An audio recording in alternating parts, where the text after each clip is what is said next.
In this mini lesson, we'll be focusing on postmodernism. Some of the HSC texts composed in the postmodern context include Looking for Richard, The Hours, Wit, the poetry of Sylvia Plath and Ted Hughes, and Hagseed.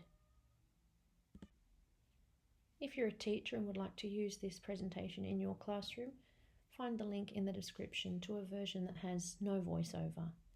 There's also a Cluey Find-a-Word on postmodernism, a handy worksheet that'll test students' understanding and reinforce for them the vocabulary that's needed in Module A and Module B for postmodern texts.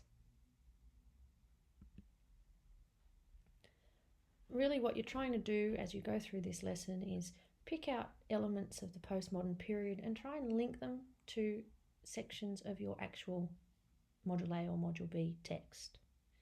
An example there is that postmodernism became increasingly secular, so moving away from religion, and then I'm linking that to the end of Hagseed, where Felix doesn't really have a redemptive arc, but instead decides that he's going to go on a cruise ship.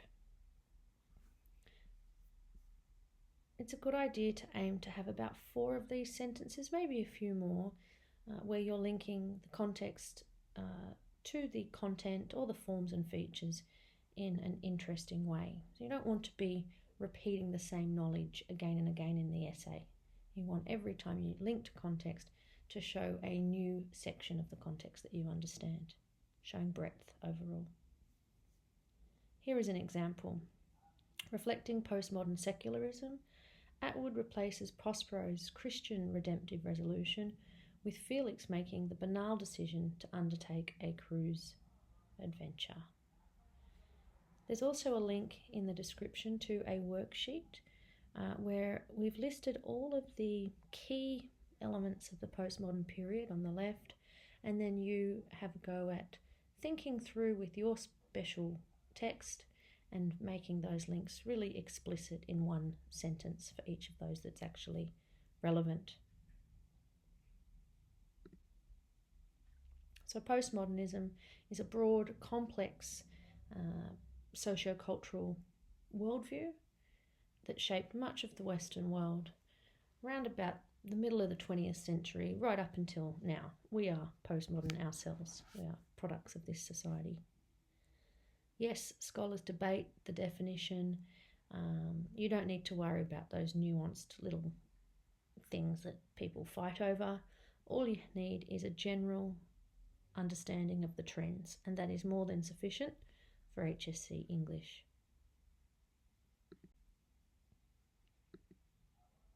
So what came before postmodernism? Modernism. So it laid the groundwork for the postmodern period, and that began in the early 20th century to about 1945.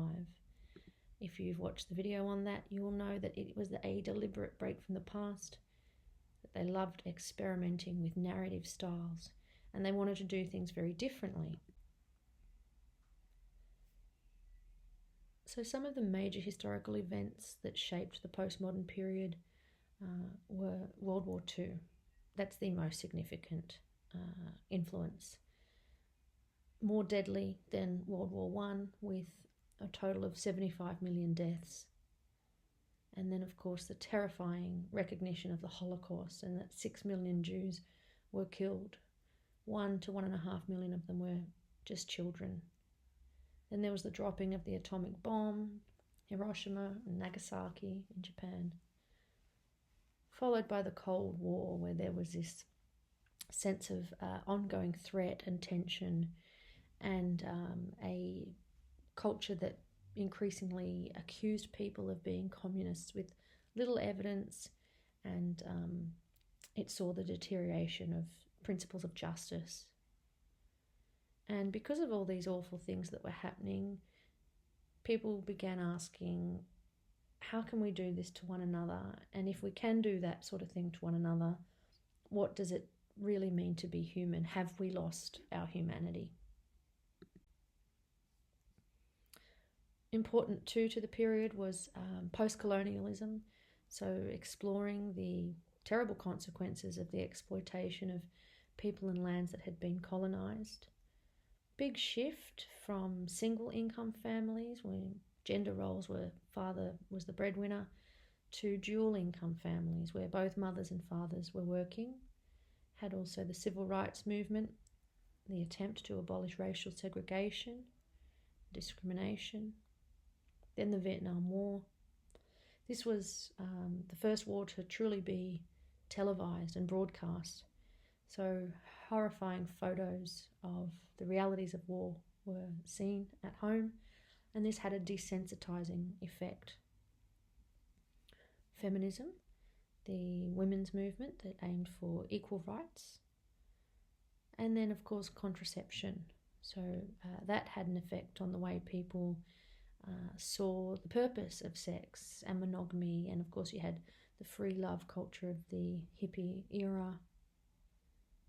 Space exploration, landing on the moon, lots and lots of technological advancements also led to a proliferation of science fiction texts that explored space and different universes and so forth. One of the general trends of the postmodernist period was a dissolution, so a dissolving or breaking down of things that had once been fixed or set. So for example, binaries, such as zeros and ones, like the computer language. Something is either on or off, or right or wrong, boy or girl. These are binaries, and these started to be questioned and challenged. National boundaries with travel and mass migration began to also break down. And you had multiculturalism taking shape, where many religions, many values, many different ways of doing things was increasingly accepted. It was no longer a homogenous society where people all had the same view of things, and that we call pluralism. Another element that was starting to be questioned was the need for grand narratives and the validity of such big overarching stories and how they make us understand the world. Notions of truth. So this idea that there is a universal, singular or objective truth led or gave way to notions of relative truths, that there are many truths, and this is a multiplicity or a multifaceted way of viewing things. Absolute morals, this is right and this is wrong, particularly because of the sort of turning away from church and religious dogma, ideas of exact, precise ways of doing things moved to become what we call moral relativism, which is when there aren't any absolute moral values. It's all relative to who you are and where you come from and what your background is.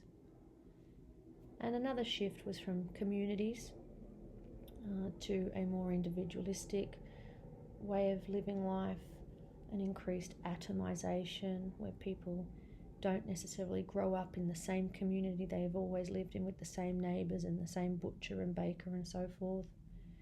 And because of this change, a sense of disconnection. Generally, there was an increased skepticism for institutions. So there was less faith in traditional institution of church, and this move away from religion is known as secular or secularism. Less faith in the state, in government. For example, the mass protests that took place over the Vietnam War and conscription. Generally to political institutions or politicians, much corruption and bribery was unveiled in many instances, and even less faith in schools as an institution. So too, this cynicism came to be also about marriage as an institution, and of course that led to increasing divorce rates and family separation. One of the central features of the postmodern text is playfulness. So techniques such as parody, satire, irony and black humour, like Catch-22, which is about World War II and is very serious in its themes, but it's handled in a very comedic, humorous way.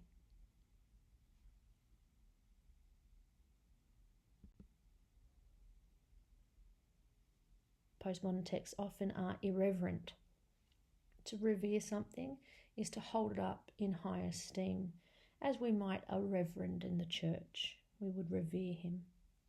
To be irreverent is when we take something that's considered to be highly respected and we poke fun at it.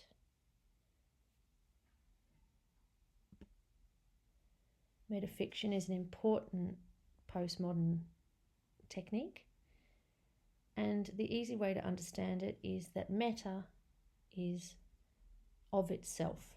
So metafiction is fiction about fiction, or it could be a play about a play if it's meta-theatre. Metacognition is thinking about thinking. Meta-language is language about language. So metafiction allows us to question truth and the blurred lines between fact and fiction.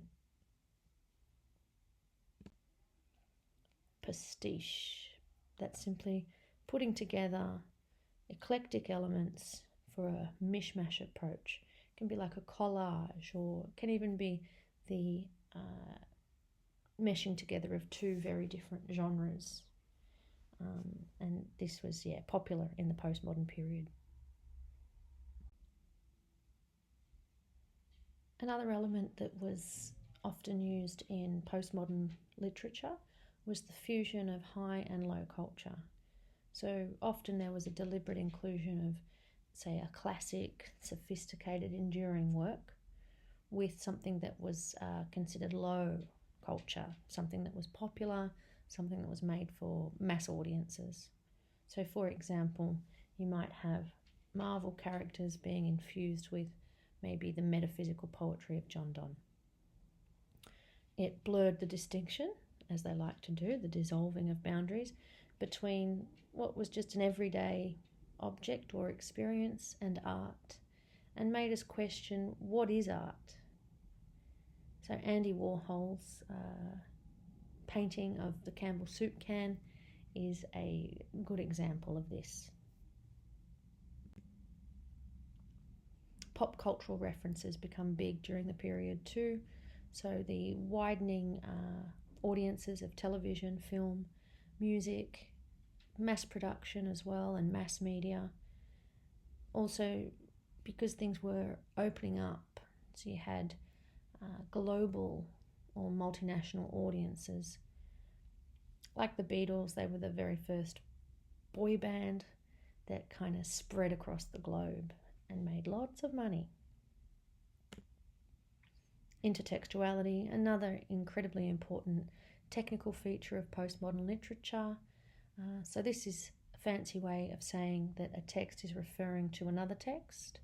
It can be subtle, like a little allusion that only certain people might be aware of, or an homage, a nodding one's cap to something that you love, an earlier work. Or it could be a really obvious, overt reference to a text. And so we see more response poems, reimaginings, retellings, one text being updated, recontextualized to a contemporary period, just as is the case in Module A. So Sigmund Freud is an influence in the modernist period, but he's an enduring influence in this postmodern period too. So he's the father of psychoanalysis, looking into our childhoods for why we behave in certain ways, and so many postmodern texts continue to have this interest in the psyche, the inner workings of the mind, and conscious and subconscious drives of characters as well. So Roland Barthes came up with this idea of the death of the author, and that was where, instead of placing all the authority on the author, the composer, he instead said it was actually the reader's interpretation that was most important. and that multiple layers and multiple interpretations exist, depending on what each reader brings in terms of their own socio-cultural background and their values, and that the same text can be read by two different people in very different ways, and neither is wrong or right, they're just different. So in his own words from that essay titled Death of the Author, a text's unity lies not in its creator, but in its audience. And out of this we get reader response theory. That means there can be a dominant reading when you accept the way the text wants to be read or is deliberately constructed to be read in that way. The resistant reading, when you defy it, you go against what the text is trying to say to you. And there are, of course, many different types of readings, like a feminist reading or a queer reading or a Marxist reading, and many others. And of course this leads to this idea of multiplicity, many, many different ways. One is not right or wrong. The understanding that most things are socially constructed becomes more prevalent during the postmodern period, and that leads to a questioning of everything. A consequence of that is that there's this openness, there's a fluidity, but on the downside there's also a sense of uncertainty and confusion. When everything's being broken down, it's hard to know what's what. The practice of deconstructing text comes from this period in the way that we English teachers are used to, looking at text through many different lenses, and also texts that are aware of their constructedness tend to be self-referential, so they refer to themselves in some way. Some texts deliberately show you that they are a construction, so they're not attempting to achieve a sense of verisimilitude. They're not trying to mimic reality and make the artwork feel as though you're watching something real or that you're immersed in a real world. Instead, it's saying things like, I am a table of contents, or characters changing costumes on stage, so you realise that they're performing. And this, of course, leads to us questioning, as does metafiction, what's real, what's fake, what's artifice, what's art? Another example would be drawing attention to cameras and microphones in a documentary rather than hiding them out of the way and making you feel like you're really in someone's living room. To sum up, postmodern texts tend to be cheeky, satirical and ironic. They can be cynical and bleak. They often pose ontological or existential questions. Why are we here? What is the nature of reality? Why do we exist? Can deal often too with themes of dehumanization, and the achievement of order or meaning in these texts is often unlikely. There can be a sense of futility, and they can end with ambiguity rather than giving us satisfying, neat resolutions. Because postmodern texts dealt with many interpretations, moral relativism, relative truths, it makes sense that a lot of their texts deal with unreliable narrators or multiple narrators.